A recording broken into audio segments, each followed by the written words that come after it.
gas me. How we end up in the backseat, just trying to get to the bag.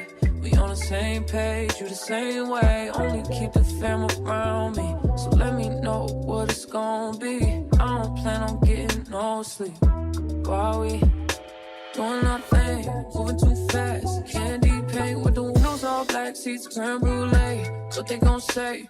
With the top down, screaming money, anything. We up till 6 in the morning. When the sunrise, we'll be on it. Boy, I got 5, you know it's so live. Tell me when to go, baby, when we gon' stop. Doing it like this in LA. He's such an old head. No, I'm just making a video for my YouTube. I'm big bro. This is little bro, y'all. This is my blood, bro. He loves saying the little, like we ain't grown as hell. And my little sis. She turned 25 tomorrow. How you feeling? You're old head for real. I'm really not. I'm very young and living. Nah, they old heads. I'm young and living. You about to be 25 too? October. October. Big Libra? You're a Libra? That's why he gotta come to Cali. Libras get along with Virgos, bro. We would be great. My ex was a Capricorn, and she's dead to me now. You said you hate female Virgos? Oh yeah, they're too emotional. What's up, y'all? Just getting myself ready for this funeral. My mom and my sister's getting herself together too. This is what I'm wearing. I got like all black, y'all know. Funeral attire, black shirt, black pants. I'm gonna wear this gray tie. I'm glad my braids are fresh. I can't wait to take this off because my braids are so fresh. They're so clean. Can't wait.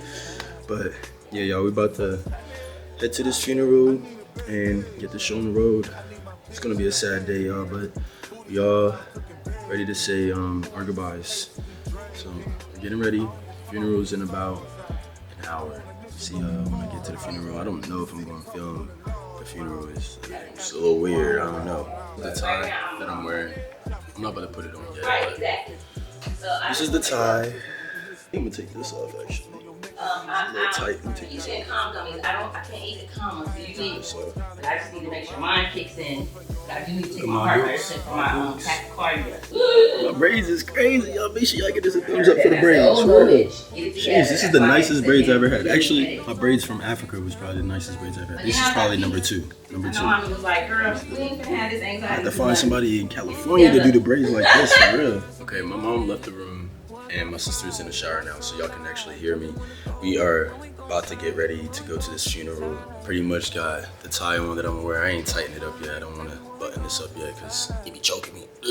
But yeah, y'all, my sister's getting ready. My mom's pretty much ready. She's making sure her sisters are ready, making sure my other sister is ready. And we're gonna head straight there. I'm gonna be one of the people holding the casket, so I gotta get there early. And yeah, y'all, I don't know how I feel, honestly. I feel funny. I cried a lot this past week. I love my great grandma. Shout out my great grandma Eleanor. I know she's in a better place, but she was literally like the glue of my family, and you know, we all loved her so dearly. She was just the sweetest, most classy, like godly woman we all know. So yeah, we say our goodbyes today, you guys. The card. We're gonna see some family. We're gonna see everybody. My dad, grandma, everybody should be at this funeral, so it's gonna be an eventful day. Y'all, I got me some fruit from the lobby. Need some orange juice. That's my sister on the phone. It's her birthday. I haven't mentioned that. It's her birthday. She turned 25 today. And it's just kind of like a weird time because we have a funeral today. So we're really gonna focus on the funeral and celebrate her after. But we're about to head out. I'm ready to go. I feel like I look good. I feel good. I'm gonna say a prayer before I get there. I'm about to eat this fruit. Let's see. That's my first bite. Sour. Sweet. Good. Look pretty. Thanks.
wanted it to resonate with everybody because she was loved by so many people, but at the same time, all I could do was tell it from my own eyes. So, if you let me tell it, I was never no grandma's boy.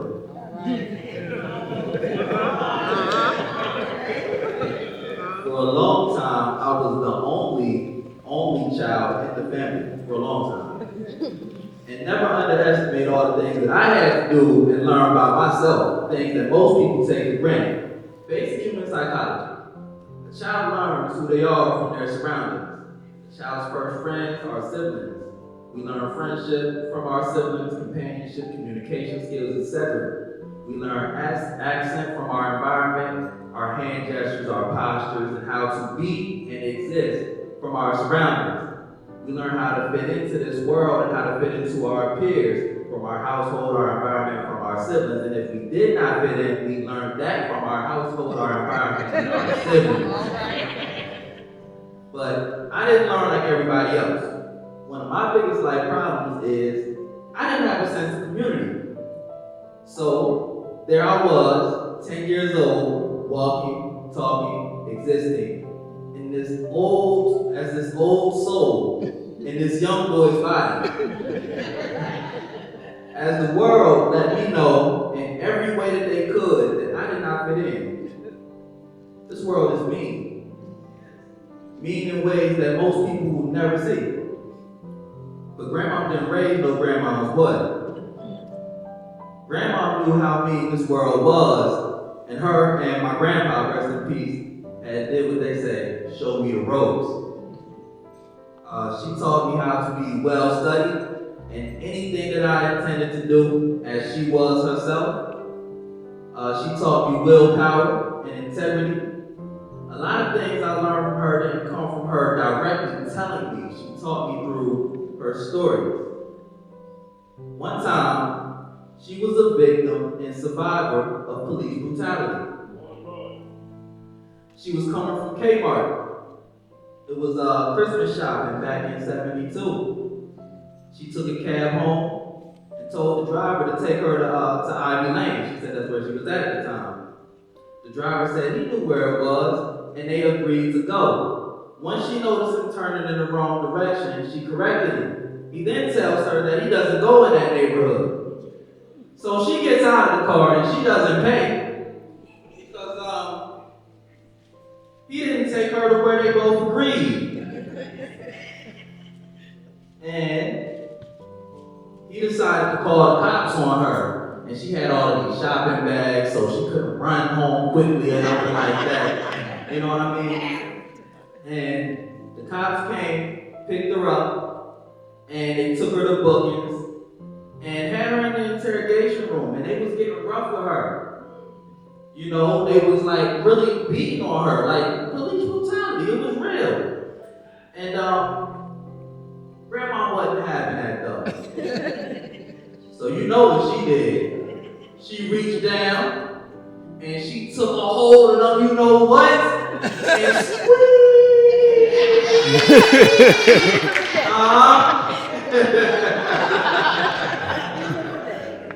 And that cop couldn't move. He couldn't move, you know what I mean? And after seconds went by, and seconds went by of that, after a while, a cop came in that noticed her and knew her from back in the day. They wasn't real close, but close enough to know she not no bad person. So he was like, man, don't let her go. You know? And that's how she got out of that. You know what I mean? She taught me to stand up for myself at a young age. She would tell me plenty of stories of how she had to fight. Because back in her day, she was the pretty brown-skinned lady with the good hair. And a lot of women was jealous, so you know she had to fight. Alright? And it's like, I'm trying to tell y'all, like, she had praying hands and stuff, but we had the casket decorated so nice and had the praying hands. But let me tell y'all, she always had them hands. She always had them hands on deck. I'm trying to tell you, this is my grandma, I know. But you know what? I believe that everything has duality. That every low has a high and every high has a low. she was always a fighter, but when God changes you, he doesn't change you, he just changes your direction. She said that she learned how to fight differently, and she fought for God. And she had learned to fight with kind words of affection, hospitality in and out of the church, being down to earth, for the sake of your own good when nobody else will tell you about yourself besides her.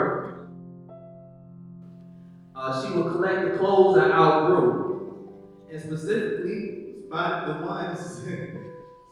ones she knew that nobody noticed, you know, and wait till nobody was around in church, and she would go ahead and approach them, and she'd be like, you know, in a nice way, you know, I got some clothes for you, for your children, if you want to go ahead and get them. She would make sure she wouldn't be like, I got clothes for you, and like she would just, you know, if you were in need, last thing you wanted somebody to talk down on you, and she knew that, you know what I mean? And she would get their address, and my grandpa would drive her and me over to the address, and she'd knock on the door, and she'd be greeted with a big hug, and she'd give her the bag of clothes, and they was real happy about that. It taught me how to be a giver. You know what I mean?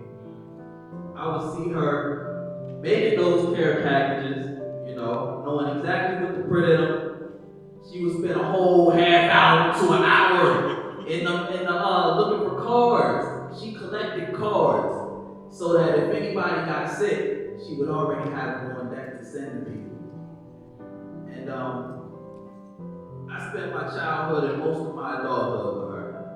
I promise you, if y'all don't take anything from her legacy, know that she specifically chose to help out where there was no help. She was adamant about that. She made sure that people felt seen, people felt heard, people felt welcome,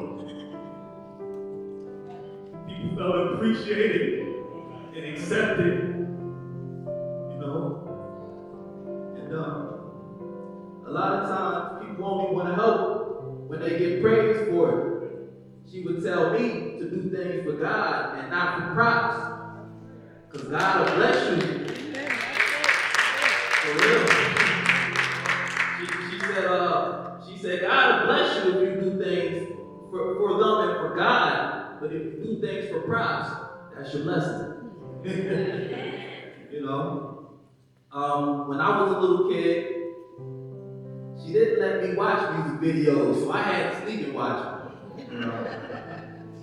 After she realized that I wasn't going to stop being interested in this music thing, she supported me.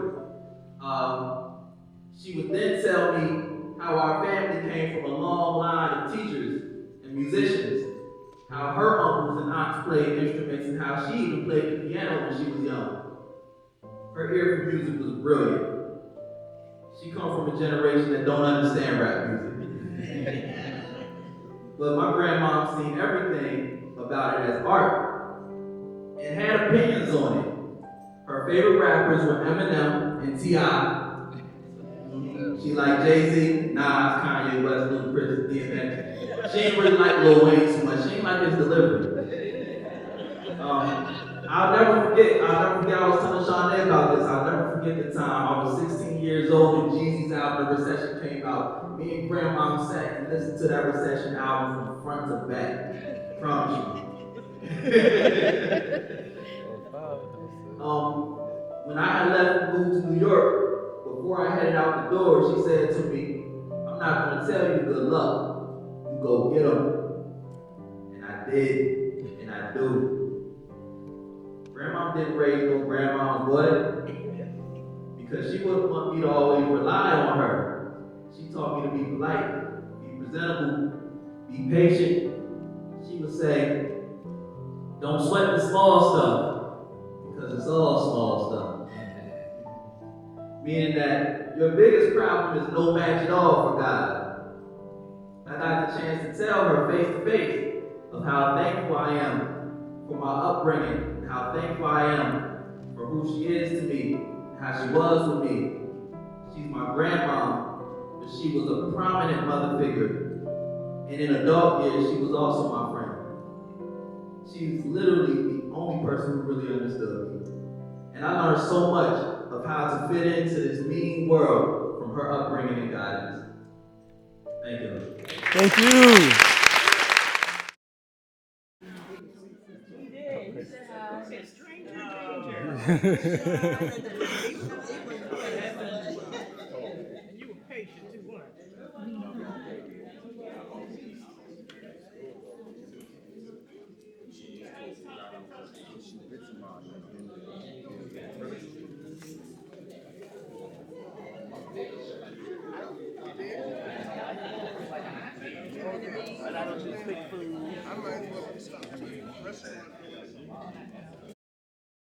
On my flight back to LA, been a long trip.